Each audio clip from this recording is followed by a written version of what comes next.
Assalamualaikum warahmatullahi wabarakatuh. Perkenalkan, nama saya Azhara Setia Putri dengan nomor NPM 0139. Di sini saya akan menjelaskan tutorial SPSS untuk memenuhi nilai UTS dari analisis multivariat. Pertama, sebelum kita masuk ke aplikasi SPSS, kita harus menyiapkan data mentah yang telah kita siapkan seperti berikut. Jadi data yang sudah direkap ke link script kuesioner kita olah lagi ke dalam Excel. Lalu kita masuk ke SPSS, ke blank page-nya. Kita menamai dengan variabel X1 pertanyaan 1.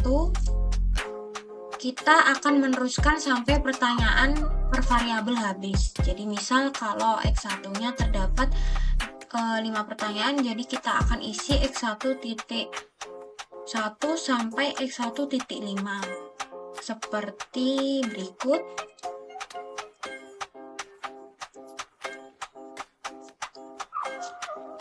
Lalu jika sudah kita masukkan seperti ini, X1 adalah total dari variabel X1-nya. Kita lanjutkan X2, X3, dan juga Y, ataupun kalau ada variabel lain kita masukkan sesuai dengan jumlah variabel yang ada.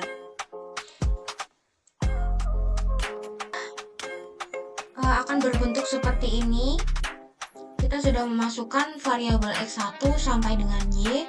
Lalu di bagian label, saya mengisi per variabel dengan sesuai judul variabel yang kita teliti.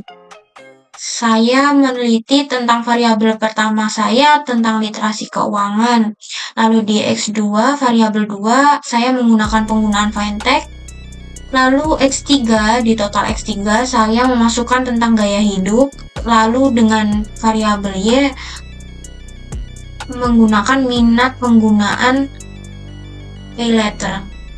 Selanjutnya di bagian value saya mengisi dengan angka sesuai rasio di skala Likert. Seperti 1 sangat tidak setuju, kita tulis STS atau singkatan saja. Selanjutnya di angka 2 saya mengisi dengan TS. Lalu 3 saya tulis N netral. Angka 4 saya tulis setuju. Lalu kelima sangat setuju. Jadi penggunaannya kita ke value, kita contoh STS, lalu kita ke add. Karena ini sudah angkanya sudah tersedia, jadi tidak bisa. Contohnya seperti ini saja. Jadi kita add, lalu kita klik OK. Sampai ke bawah kita copy paste. Selanjutnya kita lari ke data view. Di data view ini data sudah saya masukkan dari data mentah yang terdapat di Excel. Saya kopaskan ke sini mulai dari X1 sampai Y. Kita kopas. Setelah sudah, kita akan masuk ke dalam analisis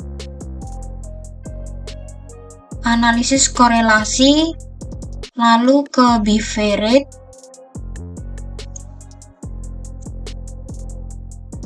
Selanjutnya kita akan blok dari variabel 1 sampai variabel totalnya. Kita gunakan, langsung kita klik OK. Jadi ini tabel korelasi dari variabel X1. Untuk penjelasannya kita menggunakan hasil dari 0,385. Kita melakukan uji validitas dan juga reliabilitas terlebih dahulu.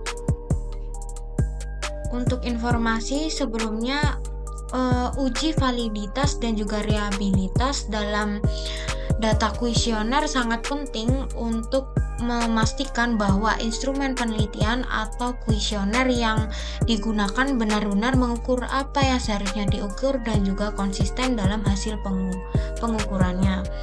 Langkah pertama, uji validitas adalah mengkorelasi masing-masing item dengan total score dengan cara analyze. Kita klik analyze, lalu kita klik correlate, lalu ke bivariate, kita masukkan, lalu kita input khusus variabel pertama. Nah, jadi uji validitas itu dilakukan secara bertahap dari variabel satu ke variabel lain. Uji validitas ini tidak bisa langsung semua variabel karena hasilnya akan banyak dan kita tidak bisa membaca secara mudah. Kalau kita klik OK, nah dari sini dapat diketahui bahwa masing-masing item dengan total score. Untuk mengetahui adanya hubungan dasar item dengan total score dengan cara melihat percent correlation dan juga signifikasi per variabel. Di sini kita lihat bahwa percent correlation di dalam X1.1 senilai 0,385. Nah, percent correlation ini menunjukkan bahwa nilai hubungan fisik antara X1.1 dengan bukti fisik sebesar 385. Nah, sebuah variabel dikatakan juga memiliki hubungan bila memiliki skor percent correlation di atas 0,3. Lalu kita juga bisa melihat di dalam skor signifikasi. Sebuah variabel dikatakan memiliki hubungan jika skor tersebut di atas di bawah 0,05. Jadi karena ini semuanya di dalam percent correlation dan juga signifikasi total skornya sesuai, maka variabel X1.1 memiliki hubungan antar variabel. Lalu selanjutnya di dalam X1.2 sampai X1.5 dilihat bahwa total skor masih di dalam angka yang ditentukan. Kita lanjutkan ke variabel-variabel selanjutnya sampai dengan Y. Selanjutnya seperti ini bentuk ketika semua variabel telah dianalisis secara validitas. Jadi karena semuanya sudah sesuai, kita skip untuk bagian uji validitas. Selanjutnya setelah uji validitas, kita masuk ke dalam uji reliabilitas. Untuk langkah pertamanya, kita masuk ke data tadi dengan cara klik analyze, lalu kita klik scale, lalu kita klik ke reliability analyze. Berbeda dengan uji validitas yang mengkorelasi item dengan total score, pada analisis reliabilitas kita hanya menginput item tanpa total score, lalu kita beri label sesuai dengan nama variabelnya. Misal kita ke variabel X1, yang kita masukkan adalah item-item dari variabel satunya. Total score tidak kita masukkan, kita input ke kubu kanan. Lalu untuk scale label kita kasih nama dengan seperti tadi, literasi keuangan, jadi sesuai dengan nama variabelnya. Untuk bagian settings kita tidak usah mengubah apapun karena kita akan menggunakan settings dengan default. Lalu kita klik OK. Nah, dari sini kita dapat melihat nilai reliabilitas dari sebuah variabel. Sebuah variabel dikatakan memiliki reliabilitas yang tinggi jika nilai probak alpha di atas 0,7. Nah, karena ini di variabel X1 0,625, maka korobak alfa yang ditentukan adalah 0,7, jadi di bawah 0,7.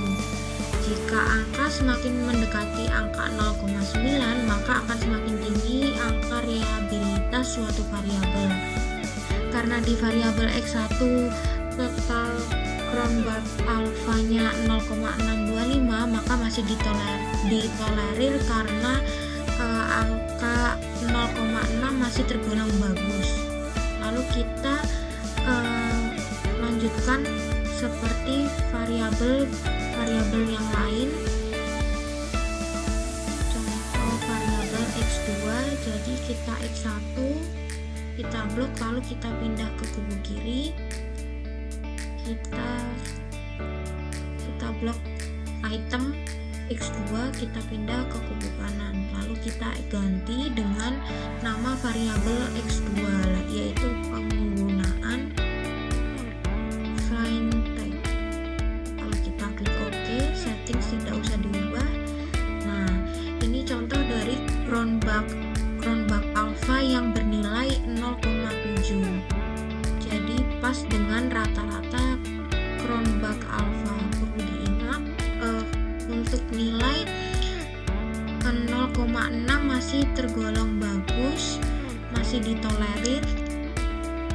Lalu selanjutnya kita ke variabel selanjutnya. Setelah semua per variabel kita uji reliabilitasnya berbentuk seperti ini, jadi yang X1 bernilai 0,625, X2 0,70, X3 0,67, lalu Y 0,6. Jadi rata-rata uji reliabilitas saya adalah bernilai 0,6. Selanjutnya adalah uji asumsi klasik. Uji asumsi klasik sendiri adalah sebuah uji yang digunakan untuk menganalisis apakah ada suatu model dari analisis regresi berganda sesuai atau tidak. Nah, akan ada 4 uji analisis uji asumsi klasik yang akan kita lakukan. Yang pertama ada uji normalitas, uji heterokedastisitas, uji kolinearitas, dan juga uji autokorelasi. Langkah pertama untuk mengetahui uji normalitas, heterokedastisitas, dan multikolinearitas, dan juga uji autokorelasi adalah dengan kita mengeklik bagian analyze, lalu kita klik bagian regresi linear.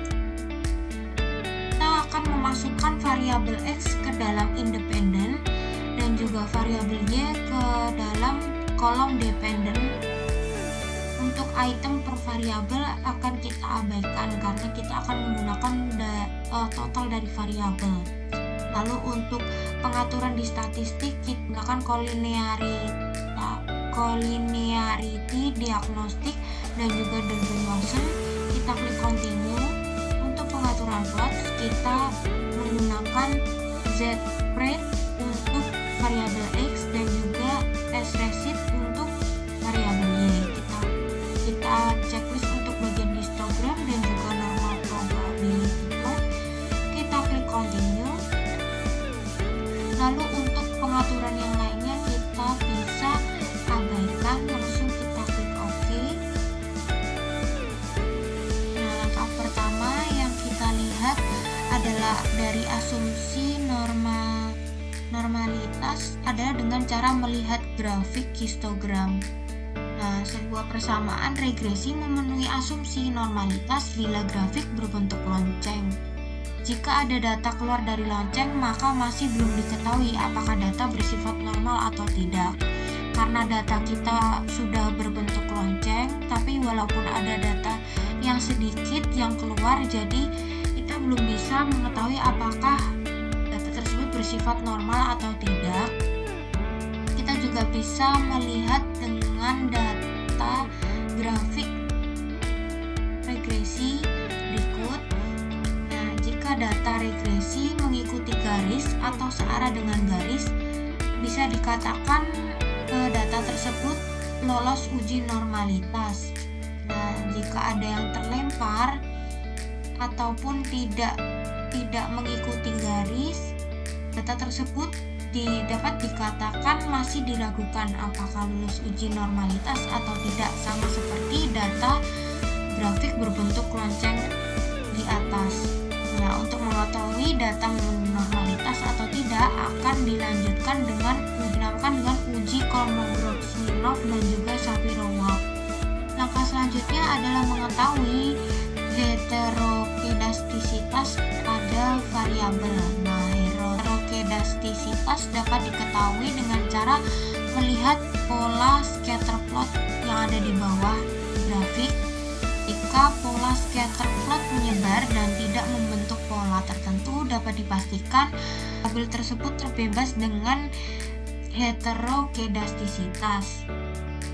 Bisa dilihat di grafik scatter plot yang sudah dikeluarkan SPSS, ini tidak membentuk pola tertentu atau bisa dikatakan menyebar. Nah, untuk mengetahui lebih lanjut apakah memenuhi heterokedastisitas atau akan diuji dengan uji Glatzer. Selanjutnya ada analisis multikolinearitas sendiri digunakan untuk mengetahui apakah ada hubungan antara masing-masing variabel independen. Karena ketika ada hubungan antar variabel independen dikatakan tidak memenuhi uji multikolinearitas dan nantinya akan cenderung menghasilkan bias dalam persamaan regresinya. Langkah pertama untuk melihat multikolinearitas terdapat pada nilai tolerans yang berada di tabel koefisien. Nah, nilai tolerans harus di atas 0,1. Jadi nilai multikolinearitas bisa dilihat dengan collinearity tolerance dan juga nilai VIF. Jadi nilai tolerans harus di atas 0,1. Nah, karena data di sini di atas 0,1 semua, maka variabel di atas memenuhi nilai multikolinearitas. Nah, kalau dilihat dari nilai statistik VIF, untuk ketentuan nilai VIF, jika VIF itu di bawah 3 atau kurang dari 3, maka variabel tersebut bebas dari multikolinearitas. Nah, bisa kita lihat di dalam grafik di dalam tabel koefisien VIF total semuanya ini kurang dari 3. Jadi baik secara tolerance dan juga VIF, variabel-variabel tersebut bebas dari uji multikolinearitas. Selanjutnya kita akan masuk ke dalam bagian uji normalitas dan juga heterokedastisitas dengan menguji melalui Kolmogorov-Glatzer, karena pada tahap sebelumnya kita hanya menguji melalui grafik, jadi kita tidak mengetahui secara pasti angkanya. Yang pertama kita uji menggunakan Kolmogorov-Smirnov dan Shapirov-Wald. Sedangkan kita menguji heterokedastisitas nantinya akan kita uji menggunakan Glatzer.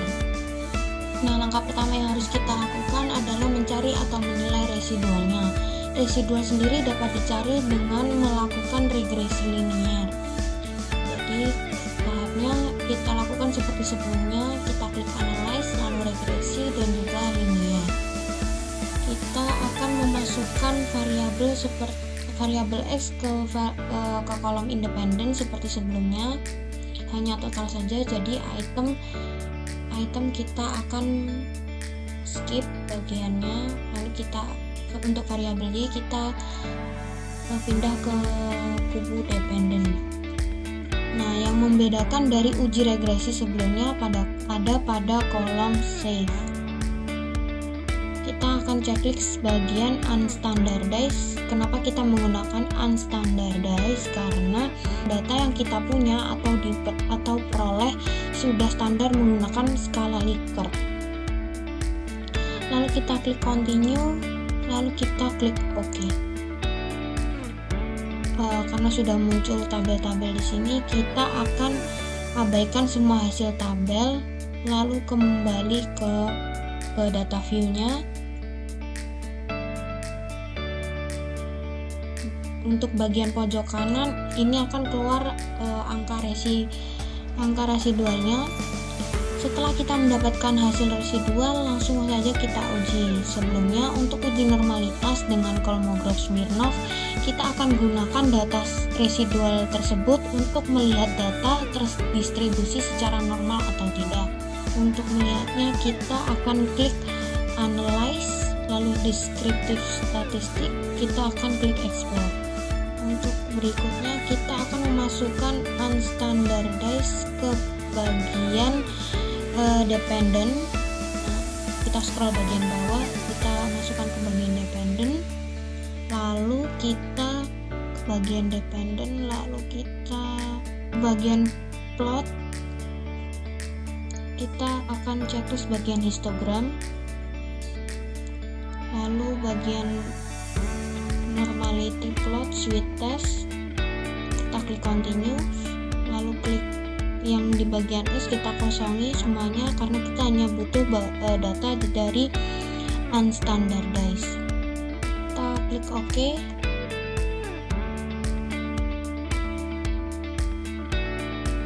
Nah, selanjutnya kita nilai signifikasinya. Nah, jadi data memiliki persebaran atau terdistribusi secara normal jika memiliki signifikasi lebih dari 0,05 baik dari nilai Kolmogorov Smirnov ataupun Shapirov-Wald.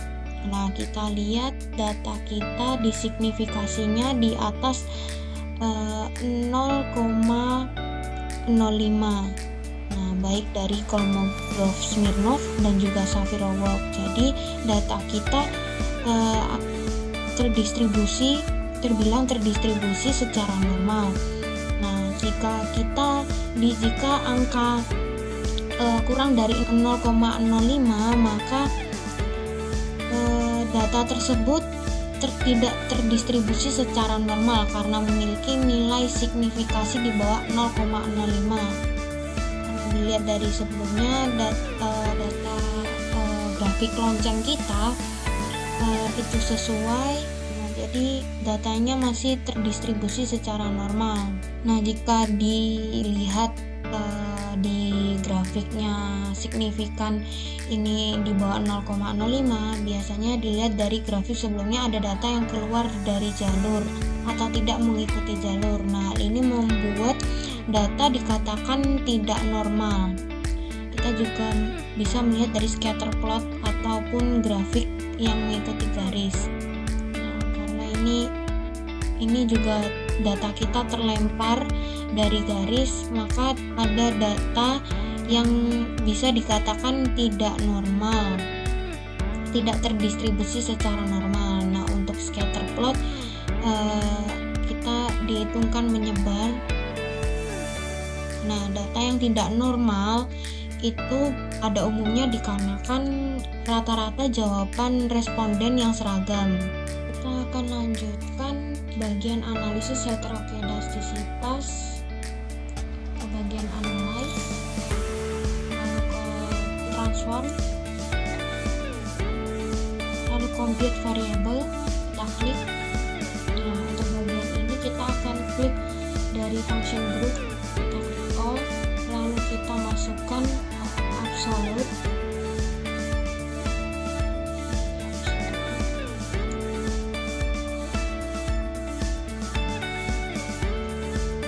Jadi kita akan masukkan ke atas, kita akan mengubah nilai unstandardized test yang tadi menjadi nilai absolut. Nah, maksud dari nilai absolut sendiri adalah tidak terdapat nilai minus dari unstandardized tadi Lalu kita pindah unstandardized, yang variabel unstandardized ke bagian atas, kita masukkan.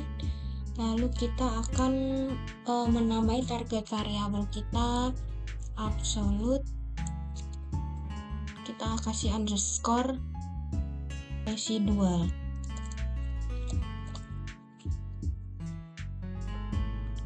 Kita klik OK,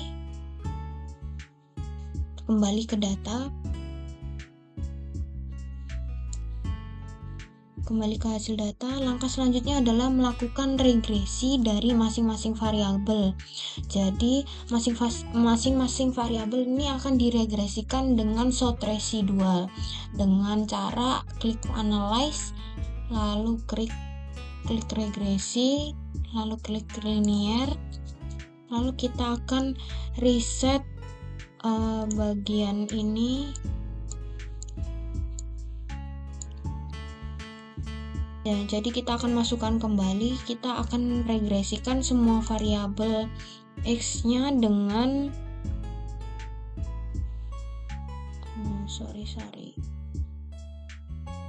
kita urutkan, kita masukkan, lalu kita untuk abs residual ini kita masukkan ke dependent, lalu kita klik OK. Untuk settingan lainnya kita akan biarkan.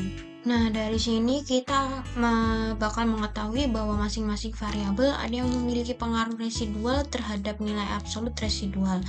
Hal ini dapat dilihat dari nilai signifikasi terhadap uji F maupun uji T. Nah, dengan nilai di atas 0,05 sehingga dapat disimpulkan bahwa penelitian kita belum memenuhi asumsi heterokedastisitas karena nilai uji F kita di bawah 0,05. Lalu di penyebaran juga di uji T ini ada yang di bawah 0,05, ada dua, ada satu yaitu variabel 2 X2 yaitu penggunaan findTech. Nah, jadi disimpulkan bahwa penelitian kita belum memenuhi asumsi heterokedastisitas terkait dengan uji normalitas yang tidak lolos tadi bisa disebabkan karena data yang terdapat di data view ini tadi atau data pengisian kuesioner kurang bagus. Jadi yang memiliki pengaruh ini adalah pengguna variabel X2 yaitu penggunaan findTech. Selanjutnya ada juga analisis regresi berganda. Analisis ini dilakukan untuk variabel independen yang berjumlah lebih dari satu. Untuk itu kita harus melakukan uji asumsi klasik terlebih dahulu karena ada beberapa kendala ketika melakukan uji regresi berganda. Karena semakin banyaknya variabel maka hasil akan cenderung bias. Dan bias tersebut dikarenakan 4 kendala dari uji asumsi klasik yang kita lakukan sebelumnya. Selain itu, instrumen yang digunakan analisis berganda pada umumnya dilakukan uji validitas dan juga reliabilitas, dan ini dilakukan dengan data yang kita peroleh melalui kuesioner. Jadi langkah pertama untuk uji regresi berganda yang akan kita lakukan adalah mencari jumlah atau total skor per variabel dari setiap item. Nah, yang akan kita regresikan dan hitung variabel independennya adalah semua variabel mulai dari X1 sampai dengan Y. Nah, karena kita sudah memiliki total dari per variabel seperti X1, X2, X3 sampai dengan Y, kita akan klik analyze, lalu kita klik regresi, linear, kita masukkan total variabel seperti uji regresi pada sebelumnya. Jadi kita hilangkan abs residualnya ke dalam kolom kiri. Kita akan masukkan variabel Y. Jadi untuk bagian statistik kita akan mengosongi bagian residualnya, yaitu Durbin-Watson dan juga case-wise diagnostik, karena kita tidak akan melakukan uji asumsi klasik. Untuk bagian plot kita akan juga kosongi, lalu akan kita klik OK langsung. Selanjutnya karena datanya sudah keluar, kita langsung melihat ke bagian R-square-nya di model summary. Jadi karena kita menggunakan R-square, kenapa? Karena kita melihat satuan yang sama yang saya jelaskan di uji heterogelastisitas sebelumnya. Karena kita menggunakan data skala Likert, R-square di sini menunjukkan bahwa variabel independen X1, X2, dan juga X3 mampu menjelaskan variabel dependen Y sebesar 0,322 atau sebesar 32,2%, dan sisanya sebesar 67,8% dijelaskan atau dipengaruhi variabel lain atau variabel di luar penelitian. Selanjutnya kita lihat pada bagian uji F di bawahnya adalah uji F sendiri adalah uji yang bersifat simultan atau melihat pengaruh ketiga variabel yang berupa X1 gaya hidup, literasi keuangan, dan juga penggunaan fintech terhadap minat penggunaan paylater. Pada uji F di sini kita lihat bagian signifikasinya. Dilihat bagian signifikasinya dikatakan bagian signifikasi dikatakan berpengaruh secara simultan jika nilai signifikan pada uji F berada di bawah 0,05. Nah, jika pada uji F semakin kecil angkanya, maka semakin berpengaruh. Jika di atas 0,05, maka uji signifikan ini tidak berpengaruh atau signifikan. Karena nilai uji F kita di bawah 0,05, maka menjelaskan bahwa variabel gaya hidup, literasi keuangan, dan juga penggunaan fintech ini berpengaruh terhadap minat penggunaan paylater. Setelah kita melihat pengaruh secara simultan, kita akan melihat secara parsial atau satu persatu.